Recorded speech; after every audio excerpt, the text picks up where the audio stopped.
What is going on, YouTube? I am Germ here. Today we have some big news coming out of the LEC to talk about. Finally, some things are starting to make sense and all is right in the world. We will not have to go throughout the 2023 season, or at least part of the 2023 season, without one of the best players in the LEC being involved. That is, of course, Jankos. Some big news about him today, but first, a word from today's sponsor, which is, of course, Prize Picks. This is daily fantasy made easy. You can play today on prizepicks.com or get the app in the Apple App Store or the Google Play Store. All you got to do is select more or less on certain player props surrounding and involving your favorite teams, players, esports, traditional sports, whatever your thing is. Prize Picks has some offerings for you. They have a way that you can use your knowledge and put your knowledge to the test to win some prizes. This is big payouts, 24/7 live support, and fast and secure withdrawals. They have been so awesome to work with. They've been so awesome to just see what they've been doing, seeing them grow, see so many people be happy with the product, happy with the service, and see people winning some cash. So if you guys want to make some picks of your own over on Prize Picks, check out the first link in the description below. And when you get signed up, Prize Picks is actually going to match your first deposit for new users up to $100, which is an awesome deal and an awesome way to get started. With that being said, let's get right into the news. Today we have this coming from Alejandro Gomez.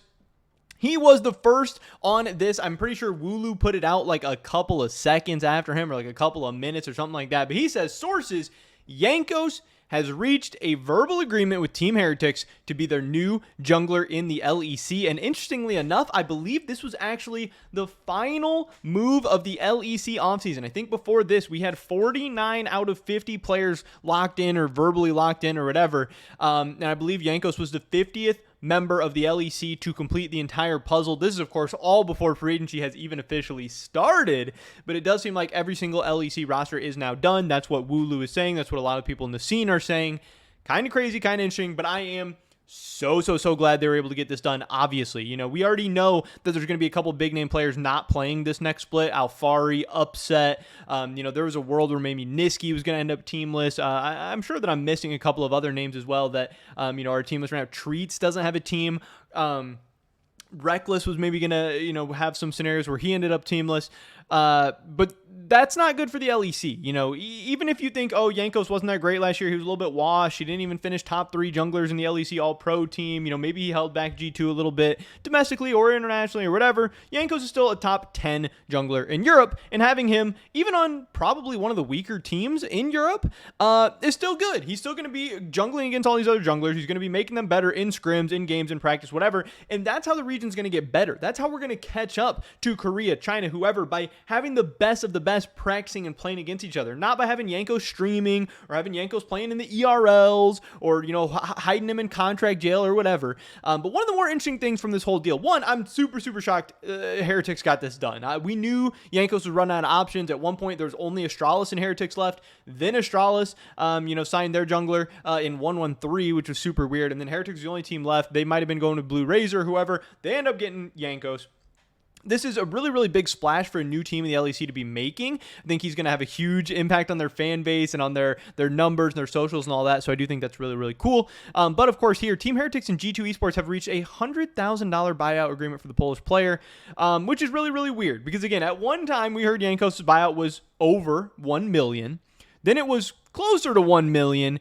And now just a couple weeks later, they get it done at 100,000. And I tweeted out something, you know, like G2 should be ashamed of themselves. And I absolutely do believe that. You know, again, if this is all true, who knows? Whatever. It's rumors. It's speculation. I don't know. But if that is the case, and it was over 1 million, and then around 1 million, and then now at 100,000 a couple weeks later, that is, I think, pretty gross, because when a bunch of jungle positions were open, and Jankos would have had options to go to other teams and potentially get a deal done, they wanted an astronomical price. They were asking more for Jankos than they were willing to pay for Elyoya, when Elyoya is coming off of a insane season in his second competitive season ever, and just has a super bright future ahead of him and could be the star of your franchise for years and years to come. And you have Jankos, who isn't coming off that great of a season, especially for himself individually, and is saying he's only going to maybe play for 1 or like 2 more years max. So the fact that you'd be taking all that value with Elyoya and you're valuing it less than what you're trying to get from teams from Jankos, that seems pretty disingenuous. That seems like contract jail to me. That seems like you were trying to get somebody to disgustingly overpay.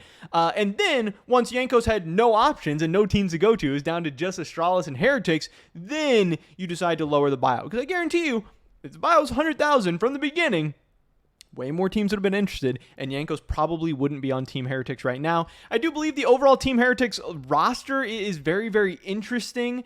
I know they have Jack Spectra. I know he, we'll see how good he is. I'm definitely hyped up and excited for him. I can't remember who the Team Heretics top laner is, but I know that they have, I believe, Mursa at support and Ruby in the mid lane. So I definitely don't know a lot about exactly what is going on with this team. I actually want to try and pull up the roster real quick just so we can talk about it before the end of this video, because Wooloo has tweeted out all the different rosters and stuff here. So for Team Heretics, this is what the final roster is looking like. Evie in the top lane, I forgot, from Detonation Focus Me. Evie, Jankos, Ruby, Jack Spectra, and Mursa. I don't know. Is that a team that's going to be able to make the playoffs? Do they have an outside shot at making Worlds? Are they even going to be able to make playoffs? I don't know. It's an interesting roster. They didn't end up going with any Spanish players, but Jankos and Flockhead are now reunited once again on Team Heretics, so that's kind of cool. At least maybe a happy ending. But that's pretty much it for this video today, guys. Hopefully we can catch you in the next one. Peace.